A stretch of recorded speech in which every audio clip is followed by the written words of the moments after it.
Today we've got a crazy story of a prosecutor being told to prosecute a case without probable cause. We'll get to that story in a bit, but first, go check the radar. Way back in the dark ages, I was in the military as an aviation electronics technician. One of our jobs was to perform preventative maintenance to make sure the electronics in the plane didn't fail prematurely. One of the hardest things to check on an old C-130 is the radar, since you had to raise the radome to access the radar antenna. Now, older C-130s have lots of flight hours, which means they also have lots of landings and takeoffs. The radomes are humongous and heavy. I'm talking like 8 feet high, 7 feet wide. Don't hold me to those numbers, this was a long time ago. There are 4 screws, top left and right, lower left and right, and a hinge on top so it can be lifted. Getting those 4 screws to line up on a slightly twisted and bent airplane can be difficult. Very difficult. It usually takes 4 to 6 extra people pulling on straps to get the darn thing aligned.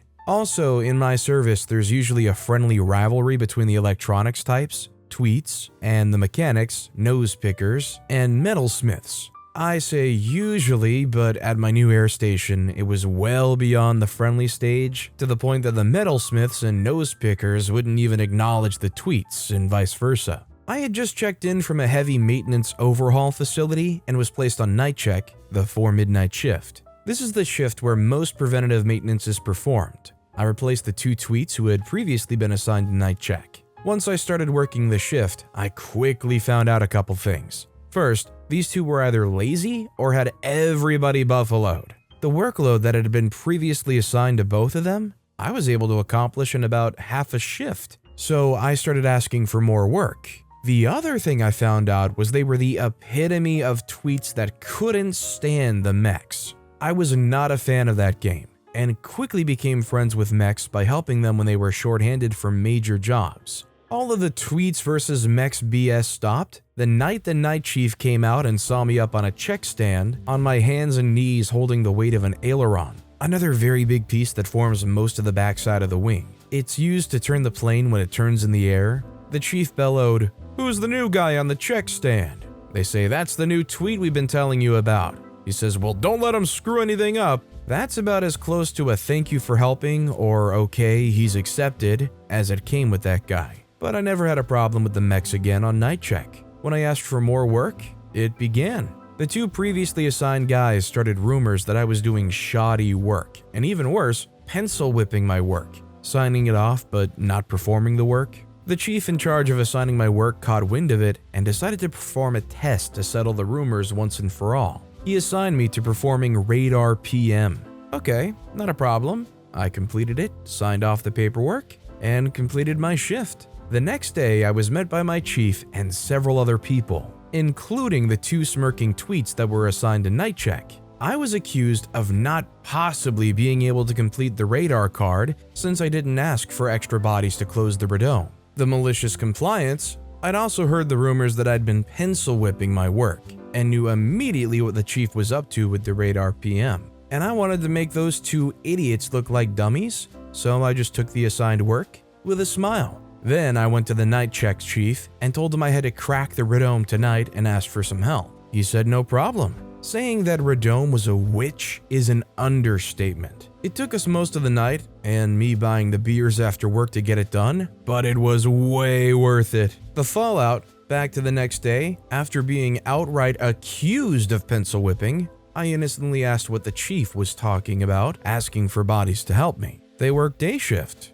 Why would I ask people to help me on night shift? The chief replied, because it takes extra people to close a radome. I again asked innocently, but why would I ask day shift to help me on night shift, when night shift has plenty of people that can help me? They say, what plenty of people? There's only you, and you couldn't possibly close a radome by yourself. I smiled inward and said I never said I did it myself. The plenty of people were the mechanics. The 2 idiots both said they would never help. I looked at both of them and said, yet they did. And I don't like being accused of being a liar, performing shoddy work, or pencil whipping my work. Where did those rumors come from anyway? Everyone just sort of stared at the 2 idiots, and the chief said, "Be right back. Don't anyone leave." A few minutes later, he returned and apologized for keeping me from my work. He had confirmed my story with the night check chief. and we were all dismissed except the 2 idiots. I didn't see those too much after that,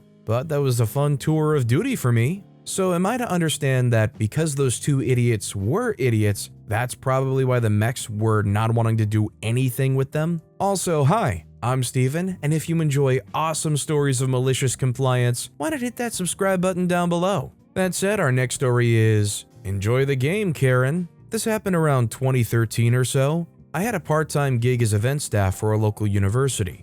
I really enjoyed it because it brought in extra cash, broke up the monotony of my full-time retail job, I could request game days off well in advance, and it was sign up per gig so I didn't have to work if I didn't want to. The city this university is in was not designed to handle the massive crowds that attend college football games nowadays. Super old city, like Victorian houses are everywhere, so traffic is a nightmare anywhere near it. Most people opt for shuttle buses or pay like $20 for game day parking at businesses and even people's driveways. But for those that have season tickets, they get special assigned parking areas on campus. On regular days, these areas are free for students and guests to use, but if you're in those areas on game day, your vehicle will be towed at your expense. So game day rolls around and I'm in charge of Lot D. Only tow trucks and anyone that has a D hanging from the rearview mirror gets in. A movable plastic barricade was the gateway.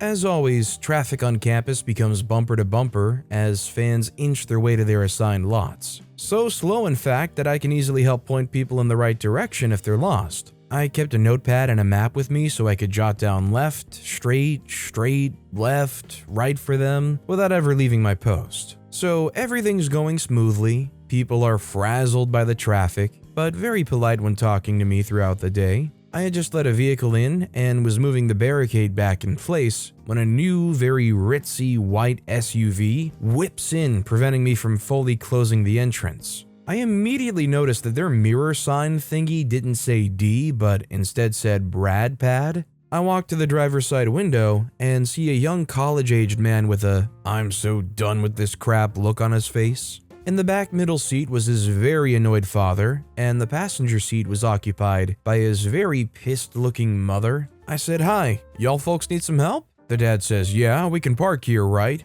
I say, "I'm afraid not, sir. This is for D vehicles only, and your pass says Brad Pad." He says, "But our pass is blue, and this lot is blue on the map." Quick note about the map, parking areas were colored to make it easier to visually separate one lot from another, as the same colors never touched. There were like 3 blues, 3 orange, 2 yellow, etc. But they had nothing to do with the parking areas at all. I said, "Oh, the colors don't matter, sir. The only thing that matters is the letters. And I can't let you in without a D or your vehicle will be towed." The mom says, "Then where the heck are we supposed to park?" The son says, "Mom, calm down." I say, "That's a very good question because you're the first Brad Pad I've seen, so let's see." I begin scanning the map. The dad says, "This is freaking ridiculous." The son says, "Dad, he's trying to help us. There's nothing on the map that says Brad Pad, but the basketball stadium is named Bradford so-and-so Stadium, and indeed has an assigned parking area around it.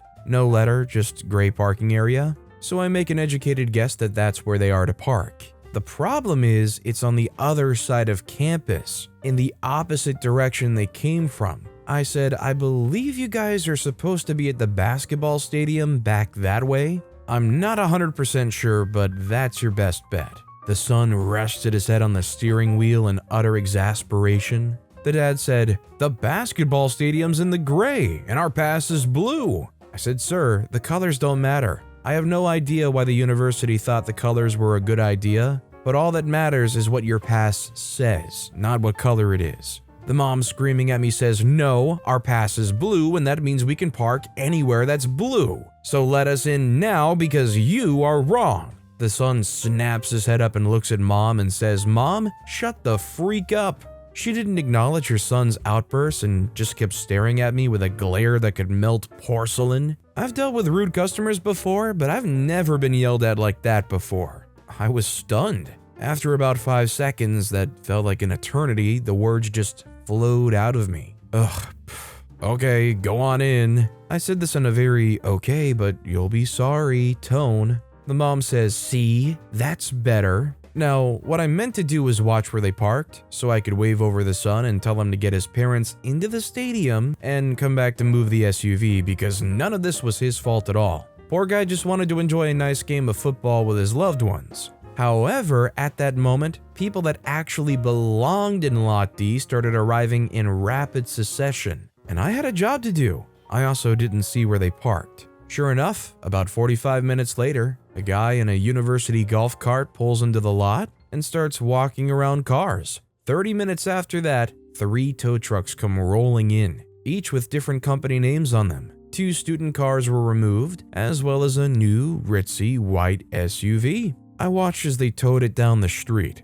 Brad Pad sign dangling from the rearview mirror. About 30 minutes after the game started, the barricade was taken down, and I was picked up by an event staff truck so we could start picking up traffic cones. So I never got to see the unfettered rage those people had to be in when the game was over. Also, the university doesn't keep track of what company tows what vehicle, so I'm sure that was even more fuel for the fire. After that day, I found a better job that paid more for 40 hours and paid overtime, so that was my last event staff gig. To the college guy driving that day, if you're reading this, I'm very sorry your SUV was towed, but I hope your parents paid to get it out of hock for you and learned something that day. I think it's easy to feel bad for the college guy here, but let's be real. The college guy had good wits about him very clearly. They should have known that even though being let in, that's not where they were supposed to go. They themselves should have dropped their parents off and gone to park in the right place. Our next story is, you can't have your car, even for work. This happened when I was 16. I got grounded for some stupid reason. Probably arguing with my parents or fighting with my brother. They tended to ground me for long periods of time, even for small things. They basically told me it was up to me to figure out a ride to and from work, as long as I knew it wouldn't be from them. Okay, sounds good. I got driven to work by a friend that day, and then after my shift, I began my long walk home. And I do mean long walk. It was about an hour and a half long, and 45 minutes into the walk, I started getting phone calls and texts asking where I was, and that I need to come home now. When I finally did come home, I told them I had no other ride and was left with no choice but to walk. Got my keys back that night because they didn't want me walking out alone that late. Worked like a darn charm. I get wanting to make sure your kids understand the consequences of their actions, but telling them they can't drive to and from work, that's just plain stupid. That said, our final story of the day is, make me prosecute this case without probable cause? Fine, I'll withdraw. I was a new prosecutor for a mid-sized city in the Northeast, and doing my time in the local courts bureau. I had a DWI probable cause hearing one morning, and the public offender approached me beforehand to show me the body cam footage from the stop. Turns out, the officer had marked the defendant missed steps on the heel-toe walk, when he had in fact not. The officer also noted slurred speech and bloodshot watery eyes, none of which were present. The defendant had refused the breathalyzer, so the only evidence were the field tests.